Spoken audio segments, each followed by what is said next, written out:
Bismillahirrahmanirrahim. Alhamdulillahirabbil alamin.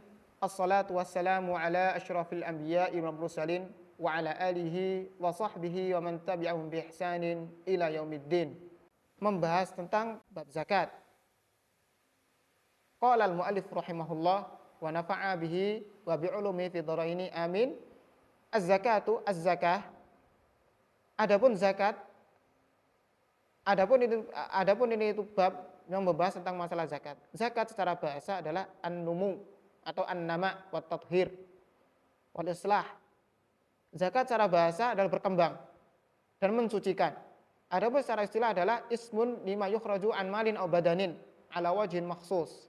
Adapun secara istilah, kalau secara syar'i adalah sebuah nama, ya sebuah kegiatan yang itu mengeluarkan harta dari badan atau dari harta.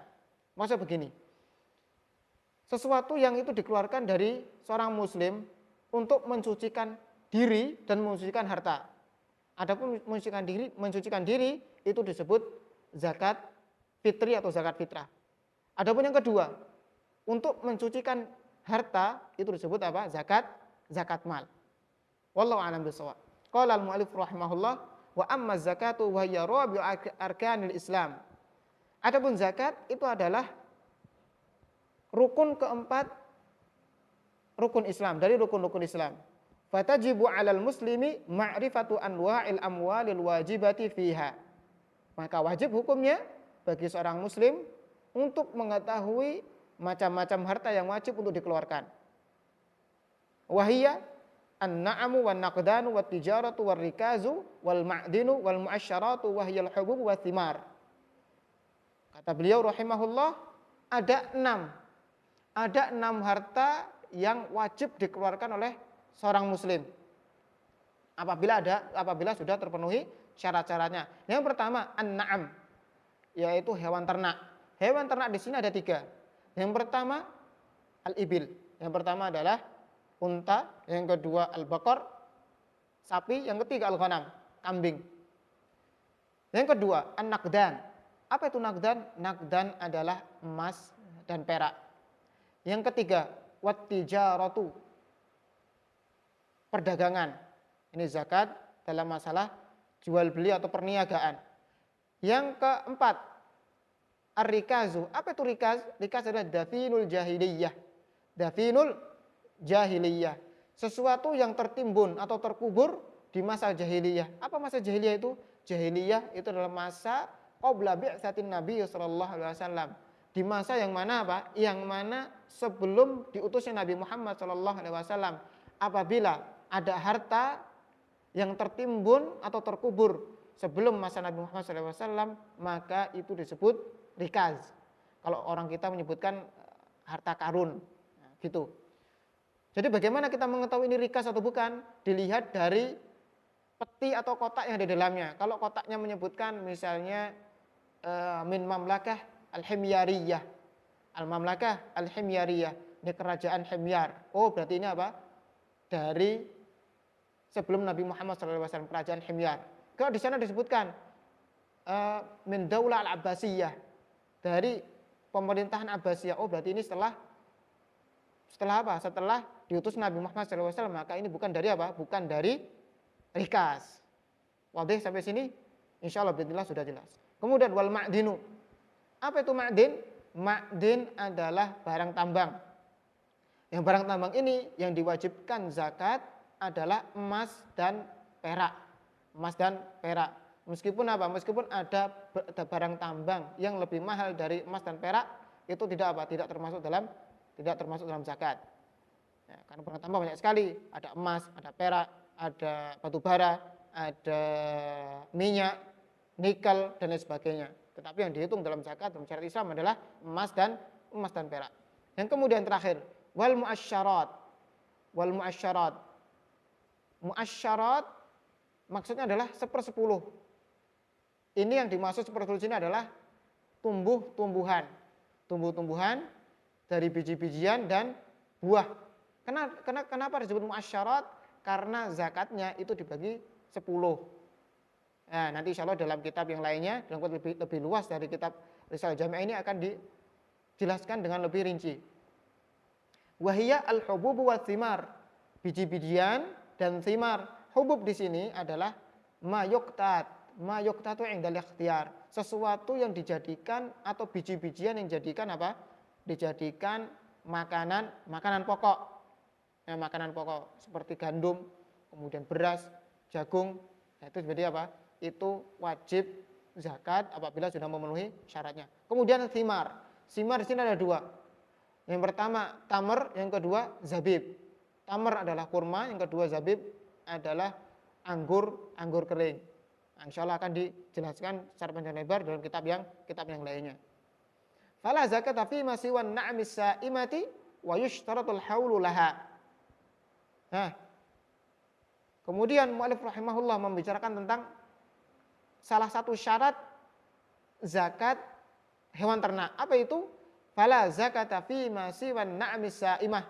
Apabila ada hewan itu kalau tidak digembala di tempat yang terbuka, maksudnya tempat yang digembala di tempat yang terbuka, kemudian gitulah, bukan dikasih makan, maka tidak ada zakatnya. Kalau dikasih makan seperti kita, ada di kambing-kambing kita itu dikasih makan, diariti atau diberikan rumput yang sudah kita ambil dari kebun, maka ini tidak ada zakatnya. Syarat kedua, wa yushtaratul haulu laha.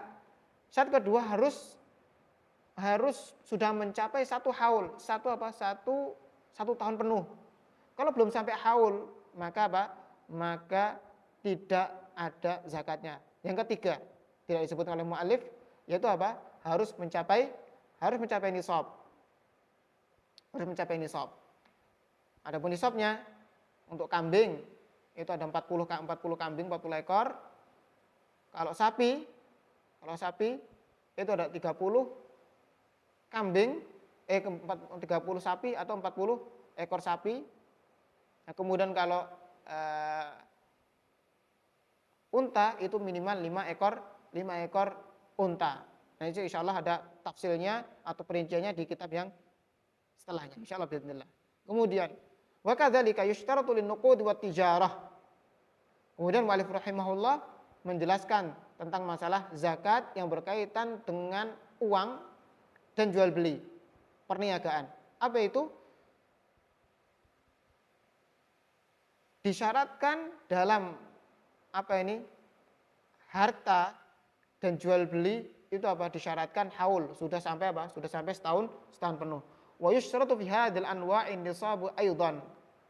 Juga disyaratkan nisab. Apa itu nisab? Nisab adalah kepemilikan minimal. Kepemilikan minimal apabila kurang dari nisab maka tidak ada zakatnya. Kalau lebih dari kepemilikan minimal ini, maka apa? Dia harus mengeluarkan zakat dengan hitungan tertentu. Kemudian wa wajibun naqdaini wa tijarati rubu'ul usyri.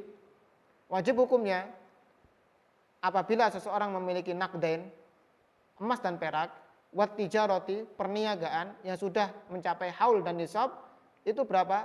Sekadar rubu'ul usyri. Rubu'ul usyri. Jadi gampang gini, rubu'ul usyri berapa sih?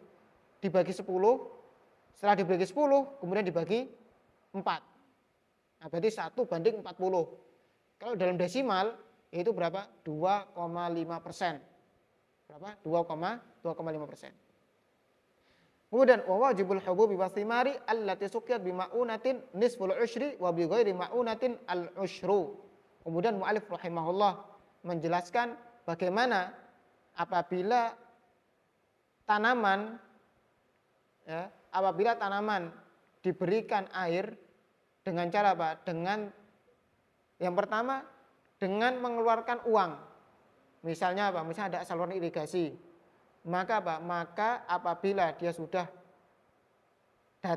sudah sampai waktu panen, kemudian ternyata apa? Ternyata sudah sampai nisab, maka dia hanya mengeluarkan nisful usyri. Nisful usyri itu gampangnya bagi 10 kemudian bagi 2 atau 1/20. Kalau dalam desimal maka mengeluarkan 5% dari hasil panenannya.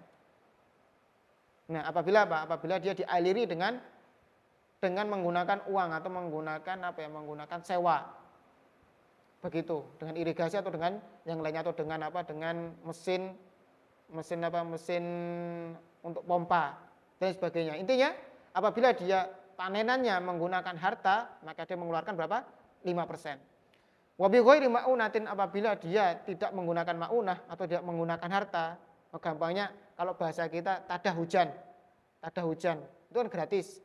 Maka apabila dia panenannya berdasarkan tada hujan atau panenannya mengandalkan tada hujan, kemudian setelah dia panen ternyata sudah mencapai nisab, maka dia wajib mengeluarkan al-usyru, 1/10 dari hasil panenannya.